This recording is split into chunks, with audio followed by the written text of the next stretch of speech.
Olá, irmãos, irmãs em Cristo. É uma alegria estar aqui com vocês hoje, começando uma série de aulas com conteúdo falando sobre a maravilhosa beleza da criação.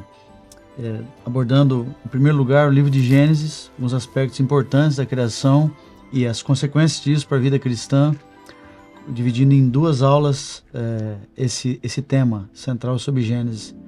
Então, o tema geral da aula de hoje é por que o livro de Gênesis é importante.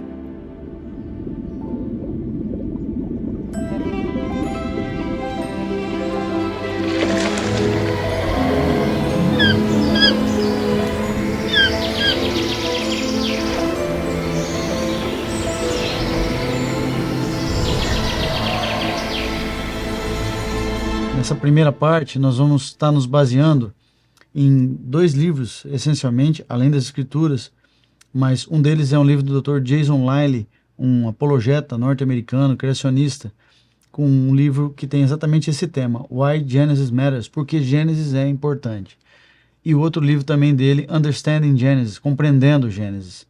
Então, nós vamos aqui, assim como dizia Sir Isaac Newton, nós estamos nos apoiando nos ombros desses gigantes, que obviamente também se apoiaram nos ombros das escrituras.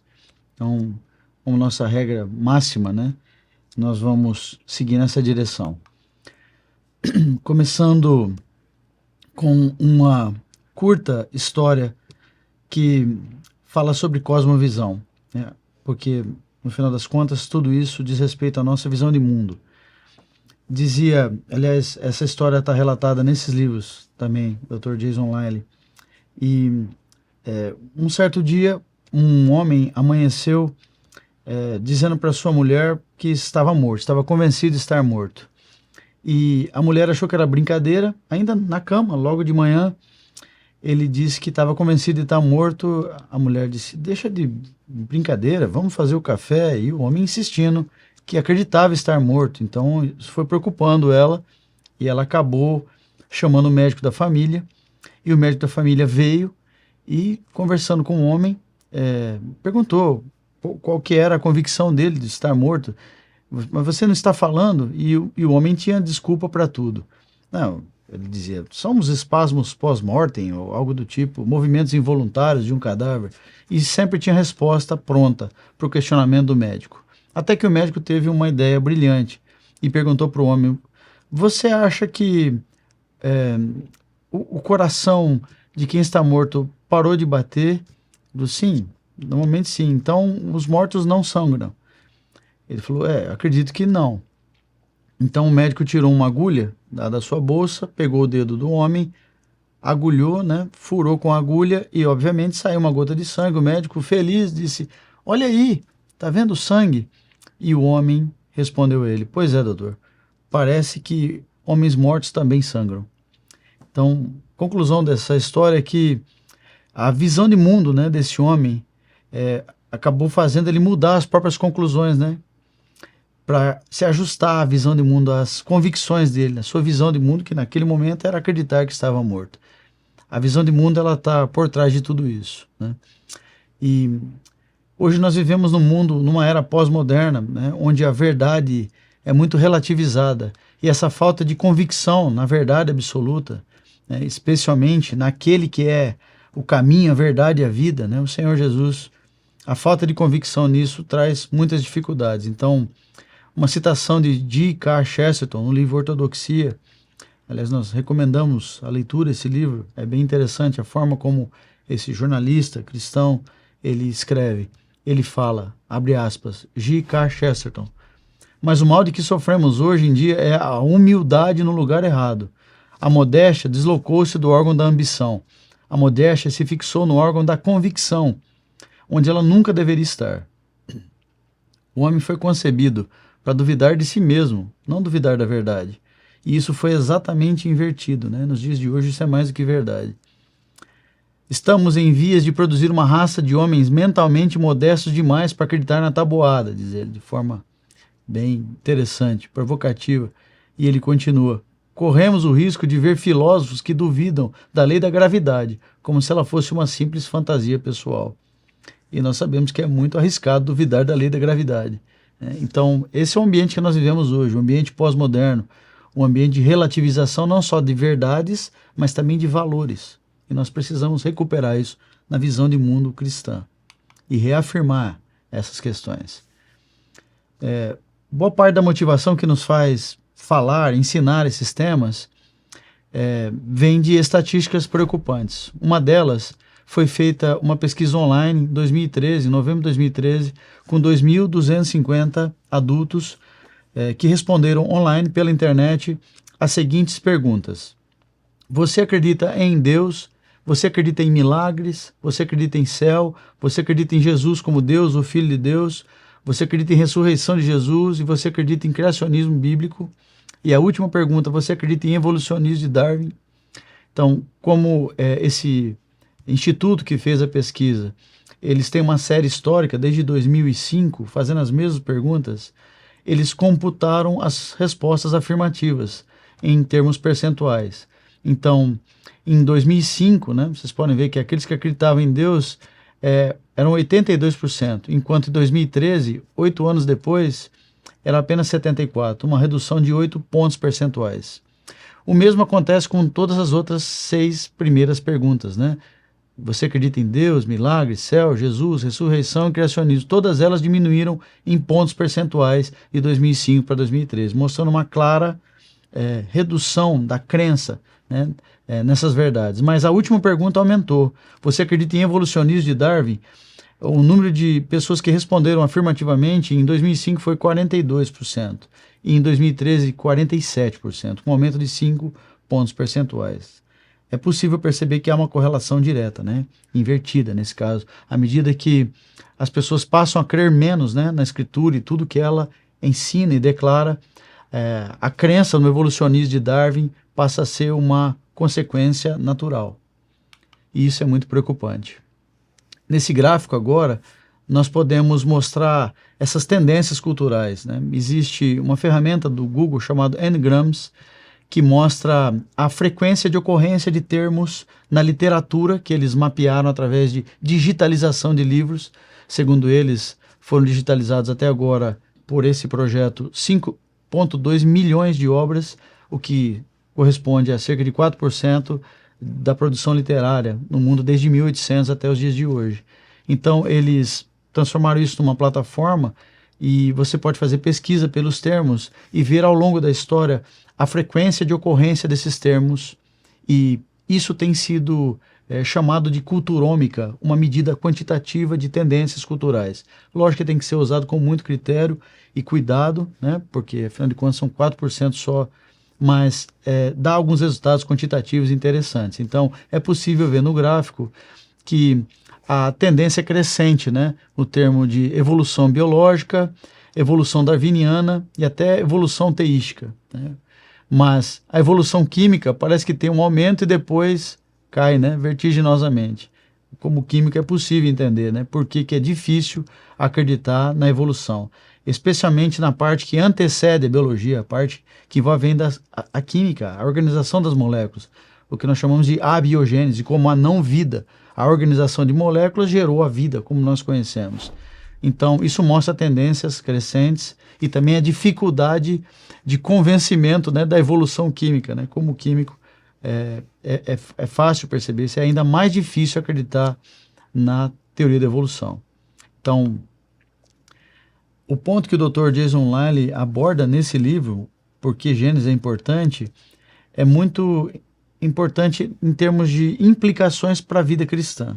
Então ele fala, e aqui eu vou começar a fazer várias citações baseadas diretamente no livro, salvo quando for de outro lugar eu devo falar explicitamente. Então, o Dr. Jason Liley nesse livro diz que os problemas sociais que muitos cristãos acham desoladores não são problemas em si mesmo, mas, ao invés disso, são sintomas de uma causa mais profunda, mais enraizada, que é a perda da autoridade bíblica. Isso tem a ver com relativismo, isso tem a ver com liberalismo teológico e com tantos outros males que têm rondado a igreja cristã ao longo dos séculos. E essa perda da autoridade bíblica, essa relativização, o liberalismo, normalmente tem como foco de ataque o livro de Gênesis. E eu espero que fique claro nessa aula e na seguinte Por que isso acontece? Porque o livro de Gênesis é a sementeira da Bíblia, como nós chamamos. Os 11 primeiros capítulos de Gênesis, especialmente, contêm doutrinas fundamentais da fé cristã.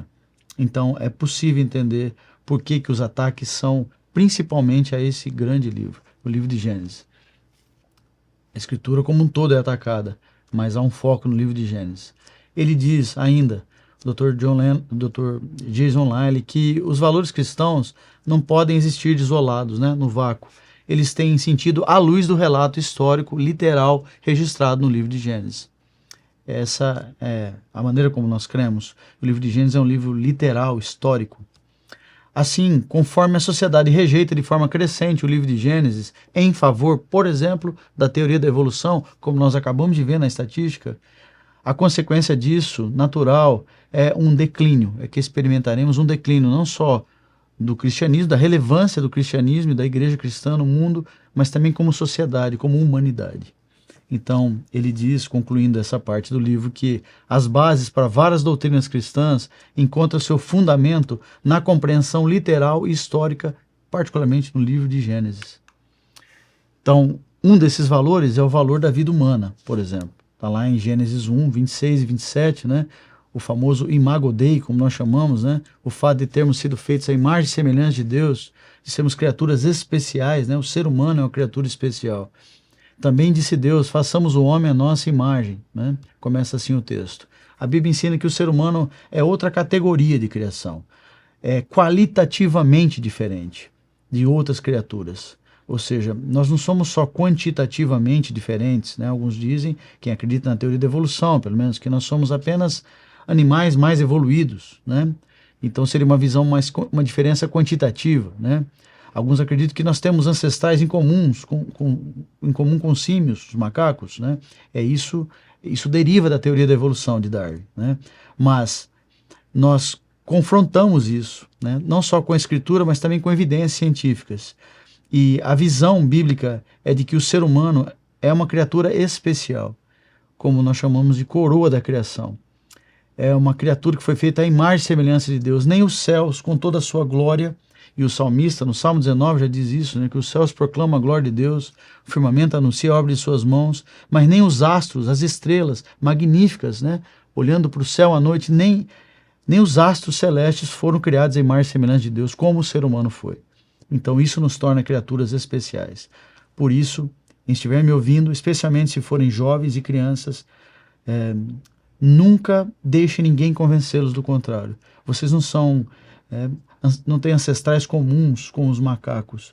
Vocês foram feitos à imagem e semelhança do grande Senhor e Deus, Criador, Provedor e Redentor nosso.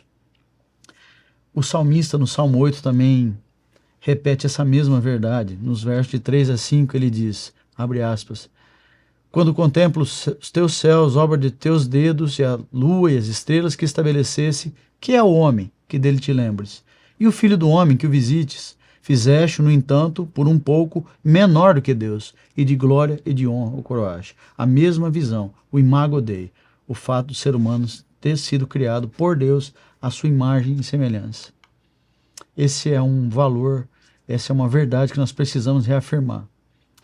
Muito, especialmente aos nossos filhos, às crianças e adolescentes, também adultos.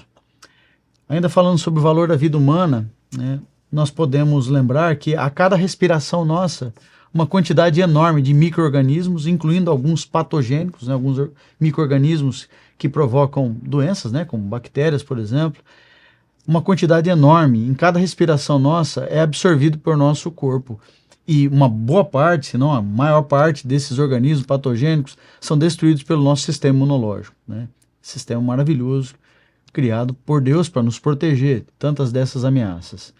Mas mesmo assim, né, mesmo esses organismos patogênicos, como por exemplo bactérias, serem destruídos pelo nosso sistema imune, nenhum ser humano é acusado de assassinato por isso.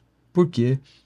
Porque há uma visão clara de que não se trata, né, do valor da vida humana.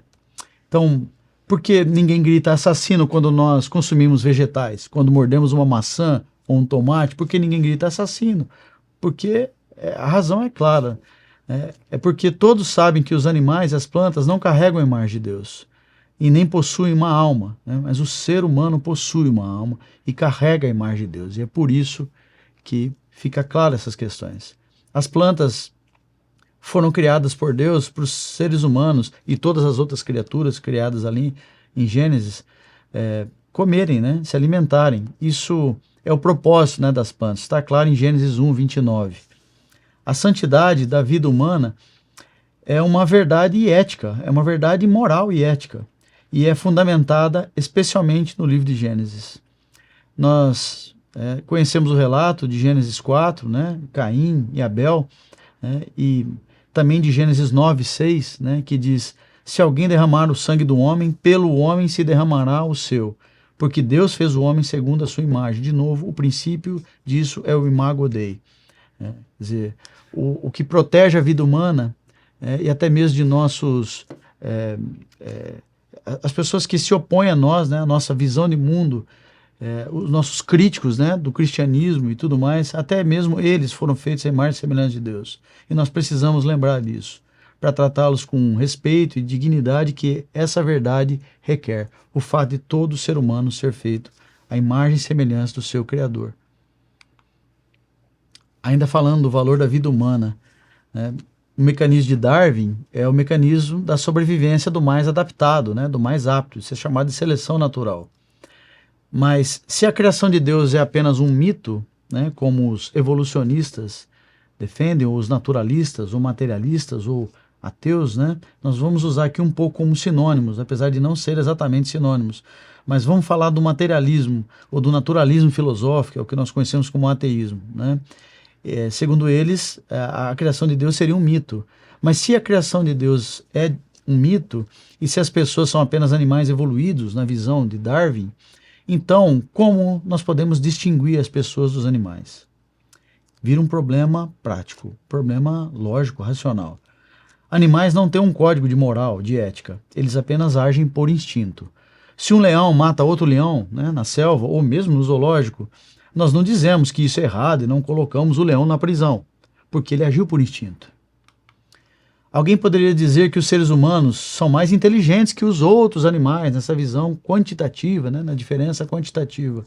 Alguém poderia dizer isso, e portanto os seres humanos serem melhor do que os animais, né, ou mais evoluídos, faz com que eles não deveriam ser mortos. Mas isso leva a uma conclusão muito bizarra, uma conclusão lógica muito bizarra. Isso, nós poderíamos perguntar, uma pessoa com um QI mais baixo, né, um quociente de inteligência, aquela medida que é feita através de testes, né, da cognição humana, será que uma pessoa com um QI mais baixo poderia matar uma pessoa com um QI mais alto? Porque é a mesma conclusão bizarra, né? Mais ainda, nós podemos ir adiante, né? As implicações disso são muito bizarras e destrutivas. Essa visão de que o ser humano é apenas um animal mais evoluído. Nós poderíamos perguntar, por que não abortar, né, um bebê inconveniente? Se o adulto seria uma forma mais evoluída, né, do que a criança e mais adaptado, mais apto para a sobrevivência. As implicações são bizarras, é por isso que nós combatemos o aborto, nós combatemos toda a prática, né, de assassinato. Como cristãos, essa é a nossa visão de mundo.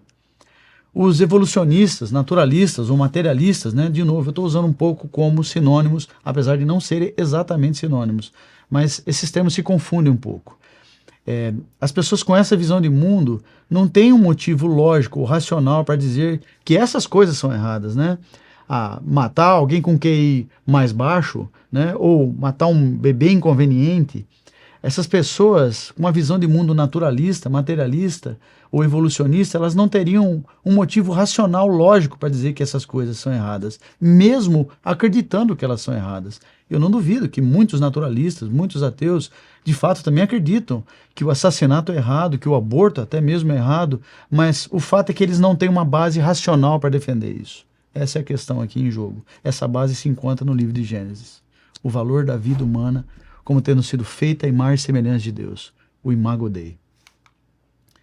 Em relação ao Evangelho, né, nós podemos ver essas implicações, né? Antes das boas novas do Evangelho, o ser humano precisa se deparar com as más notícias do pecado. É assim que o Evangelho, né, precisa ser pregado. O Evangelho verdadeiro. O primeiro Adão pecou e com ele toda a humanidade recebeu a punição da morte. Essa verdade aparece em Romanos 6, 23, né? Por meio da boca do apóstolo Paulo, inspirado pelo Espírito Santo, que diz: porque o salário do pecado é a morte. Mas essa verdade, apesar de estar lá no livro de Romanos, ela encontra guarido, ela surge no livro de Gênesis, de novo, no valor da vida humana, como conclusão do Imago Dei.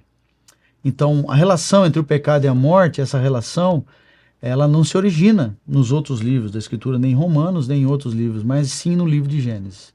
Deus dá uma ordem, né, e deixa claro que há uma penalidade associada a essa desobediência.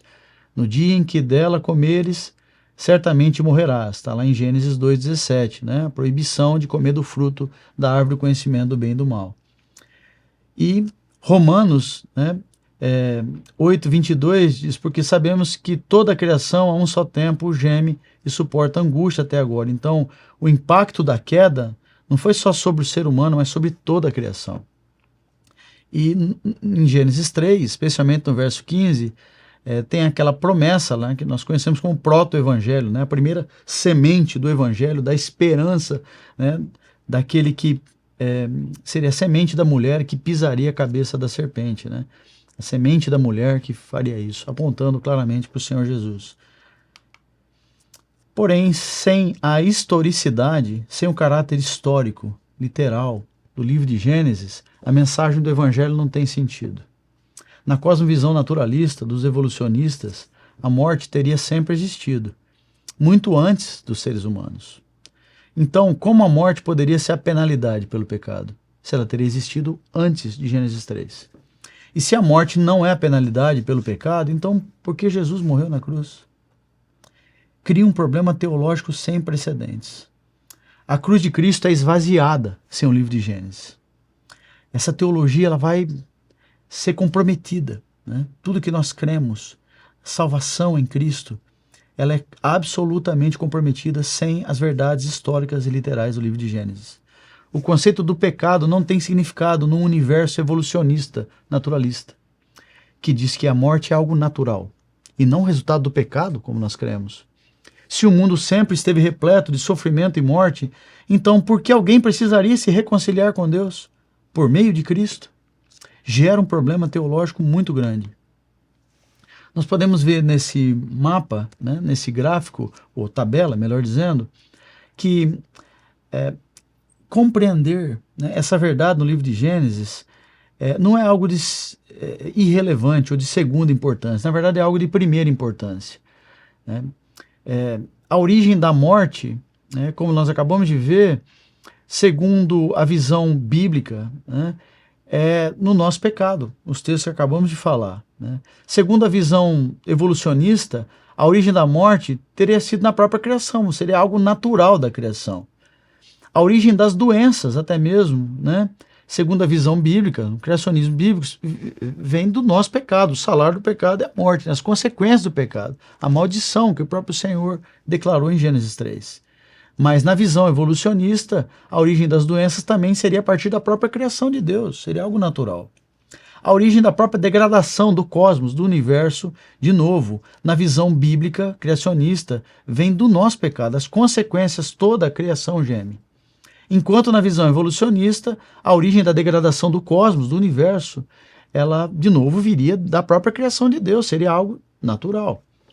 E, por fim, o que é mais grave de tudo, né? Por que Jesus morreu? Essa pergunta importante que nós devemos fazer. Segundo a visão bíblica, Jesus morreu para nos salvar do nosso pecado. Enquanto que na visão evolucionista, Jesus teria morrido para quê? Se o pecado teria origem na própria criação de Deus, e não, quer dizer, a morte, né? Aliás, teria origem na própria criação de Deus, natural, portanto, e não proveniente do pecado. Então, Jesus morreu para suportar, né, as consequências da nossa criação ou do nosso pecado, né? Essa é uma pergunta importante. Os evolucionistas teístas, né, como nós chamamos ivoteístas, aqueles que tentam amalgamar, fazer uma combinação do relato de Gênesis com a teoria da evolução, o que é impossível de se fazer, mas a visão deles, pela lógica, seria a primeira, ou seja, que Jesus teria morrido para suportar as consequências da nossa criação, a própria morte, que seria algo natural. Então, duas consequências danosas a partir dessa visão. Primeiro, que a criação não seria boa, mas má, né? Nós lembramos no final de Gênesis 1, né? Lá no finalzinho, no final do 6º dia, Deus foi criando tudo e falando que era bom, que era bom, que era bom todos os dias, né? Praticamente, e no 6º dia disse que era tudo muito bom. Declaração do próprio Criador, que tudo que ele havia feito era muito bom ainda antes da queda. Então, como é que a criação seria má, né? E como resultado disso a própria morte? Esse é o primeiro problema, a consequência lógica de tentar mesclar o relato de Gênesis, da criação, com a teoria da evolução. A segunda consequência é que o pecado não seria a razão original, né, da morte de Cristo para nos salvar do nosso pecado. Mas Cristo teria morrido, na verdade, por causa da sua própria criação, como Deus triuno, né, segunda pessoa da Trindade, participando da criação. Quer dizer, a sua própria criação seria má e ele teria que nos livrar das consequências da sua própria criação e não da consequência do nosso pecado, que é a morte. Então, percebam as consequências tão desastrosas que essa visão, né, da teoria da evolução traz, questões práticas da vida cristã. Continuando ainda sobre o Evangelho, a Bíblia nos ensina que só podemos ser redimidos por um parente resgatador de sangue, né? Essa verdade é encontrada lá em Levítico 25, ou também nos versos 47 a 49 de Levítico 25. Somente um ser humano poderia ser o nosso Salvador. Deus se tornou homem, né? Como está lá no Evangelho de Mateus 1:23, fazendo referência ao texto de Isaías 7:14, né? Deus se tornou o Emanuel, Deus conosco, né? Cristo se tornou homem para poder salvar seres humanos como nós. Jesus não é somente Deus, mas também é o nosso parente resgatador de sangue. Essa verdade lá em Levítico que ecoa, encontra guarida na pessoa do Senhor Jesus Cristo. Então, isso significa que o seu sangue derramado, o sangue de Cristo derramado, conta como se fosse o nosso próprio sangue. Jesus não salvou os animais, né? E nem os anjos, né? Mas Jesus salvou seres humanos, porque se fez um de nós. Essa maravilhosa doutrina que nós cremos, a dupla natureza de Cristo, perfeitamente homem, perfeitamente Deus. A Bíblia deixa muito claro que o sangue de animais não poderia pagar o preço pelo pecado. Essa verdade está lá em Hebreus 10:4. Qual é a razão para isso? É muito simples, a razão é que nós não somos parentes de animais, acabamos de falar isso, não somos animais evoluídos. A nossa diferença para os animais não é quantitativa, nós não somos apenas melhores ou mais evoluídos. A nossa visão é de que nós somos completamente diferentes, qualitativamente diferentes. Nós somos a única criatura, o ser humano é a única criatura que foi feita à imagem e semelhança de Deus. Então o sangue de animais nunca poderia salvar seres humanos, né? Aquela repetição dos sacrifícios lá no Antigo Testamento era apenas didático, né? Apenas apontava para o sacrifício do Cordeiro definitivo, Jesus Cristo. Homem perfeito, Deus perfeito. Então, se o evolucionismo fosse verdadeiro, se Darwin, né, tivesse razão, nós poderíamos supor que os animais poderiam ser o nosso salvador, não é mesmo? Uma vez que eles seriam nossos parentes, né, menos evoluídos. Mas o próprio autor dos Hebreus confronta isso de forma bem direta. Em relação ao fato do livro de Gênesis ser um relato histórico e literal, tem muitas evidências escriturísticas, né? E boa parte desse livro do Dr. Jason Lyle, porque Gênesis é importante, ele gasta nessa interpretação escriturística, né? Ele faz uma exegese no livro de Gênesis, baseado também em ombros de gigantes, né, que já fizeram esses estudos e chega às mesmas conclusões, na literalidade do livro de Gênesis. Então, na escrita hebraica, a narrativa histórica é também distinguida pelo que é chamado de consecutivo Vav, né? Vav é uma letra, né, do alfabeto hebraico. É a sexta letra do alfabeto. Quando uma sentença, lá no hebraico, começa com um E, né? And, E seguido de um verbo, em inglês seria and mais um verbo, né? Quando a sentença começa assim, no original, no hebraico, E seguido de um verbo, isso é conhecido como um consecutivo Vav. Indica uma narrativa histórica numa sequência de eventos. Essencialmente, a estrutura do primeiro capítulo de Gênesis é isso, é uma sequência de consecutivos Vav. algo do tipo, e isso aconteceu, depois isso aconteceu, e isso aconteceu, e assim por diante nos dias da criação, até o 7º dia, quando Deus descansou. Então, Gênesis também nos fornece nomes específicos, como nas genealogias, especialmente no capítulo 5 de Gênesis, além de outros detalhes específicos acerca de eventos reais, históricos, que são confirmados, muitos deles pela própria arqueologia, nos dias de hoje também. Quando o Senhor Jesus falou sobre Moisés, quer dizer, como é que a interpretação do livro de Gênesis, né, já que, num princípio hermenêutico, a Bíblia interpreta a si mesma, e que o Antigo Testamento é interpretado por passagens do próprio Novo Testamento, né? E como é que essa interpretação bíblica, segundo o próprio Senhor Jesus e os apóstolos, por exemplo, quando o Senhor Jesus falou sobre Moisés, lá em João 5, por exemplo, ele se referiu a Moisés como um personagem histórico real, fica claro no contexto, em João 5, 46 e 47. Os críticos de Jesus o questionaram acerca do divórcio, né, em Mateus 19, os versos de 3 a 12, e ele respondeu usando Gênesis 1 e 2. Portanto, apontando para Adão e Eva como figuras históricas, né? O apóstolo Paulo se referiu a Adão e Eva como pessoas históricas também. Isso pode ser encontrado em Romanos 5, de 12 a 14, 1 Coríntios 15, de 21 a 22, 2 Coríntios 11 e 13. E o apóstolo Paulo baseou doutrinas cristãs nesse fato, né, de Adão e Eva serem pessoas históricas. Isso pode ser visto em 1 Timóteo 2, de 12 a 15, por exemplo. O apóstolo Paulo também contrastou o primeiro Adão com o último Adão, no conhecido texto lá de 1 Coríntios 15, 45 a 49. Então, os próprios autores bíblicos, inspirados pelo Espírito Santo, apontam para o livro de Gênesis para figuras históricas de Adão e Eva, por exemplo. Em relação às genealogias, né, do Senhor Jesus nos evangelhos, nós temos duas, né, Mateus 1, de 1 a 16, que começa em Abraão e termina em Cristo, a genealogia, e nós temos a outra genealogia em Lucas 3, de 23 a 38, que começa em Jesus, é invertida, né? A ordem começa em Jesus e termina em Adão, filho de Deus, né? Então, uma verdade que é muito clara a partir dessa análise desses textos bíblicos é que se o Senhor Jesus, o último Adão, na linguagem do apóstolo Paulo, é histórico, é uma figura histórica e precisa ser, sem a historicidade do Senhor Jesus, nós todos estamos perdidos. Sem a vida dele perfeita de obediência e o seu sacrifício na cruz, todos estaríamos perdidos. Então, sendo o Senhor Jesus histórico, nós precisamos confiar nisso para a nossa própria salvação. O primeiro Adão, aliás, o último Adão, o Senhor Jesus, um personagem histórico, aliás, isso fica claro no nosso próprio calendário ocidental. Mesmo quem declara não crer em Deus, né, precisa se deparar com essa verdade que existe datas antes e depois de Cristo, por exemplo. É uma verdade histórica mundial.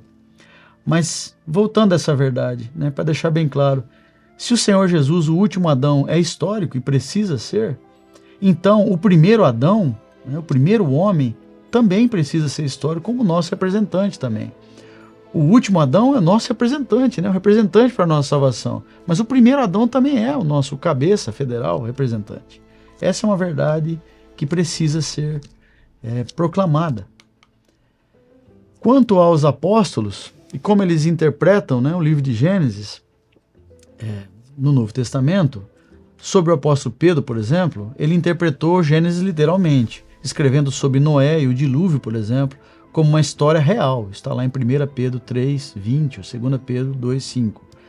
O apóstolo João também acreditava que Gênesis é uma história real, um relato histórico, pois escreveu sobre Caim e Abel, em 1 João 3, 12.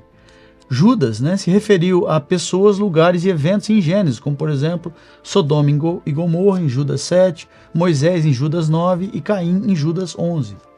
Tiago se referiu a Abraão como uma pessoa real, Tiago 2, 21. E o próprio autor aos Hebreus se referiu a um grande número de pessoas históricas reais em Gênesis, como Caim e Abel, Enoque, Noé e Abraão, especialmente no capítulo 11, né, conhecido como capítulo dos Heróis da Fé.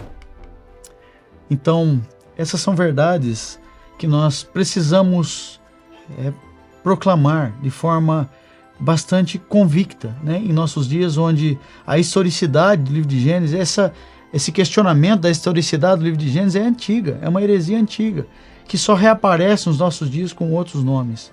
E nós precisamos reafirmar isso para estabelecer uma visão de mundo bíblica, cristã, que está coerente com o relato, né, das Escrituras. E reafirmar que o ser humano é feito em imagem e semelhança de Deus, e é isso que traz dignidade, né, ao ser humano. Então, toda a honra e toda a glória disso tudo seja ao nosso Senhor. Amém.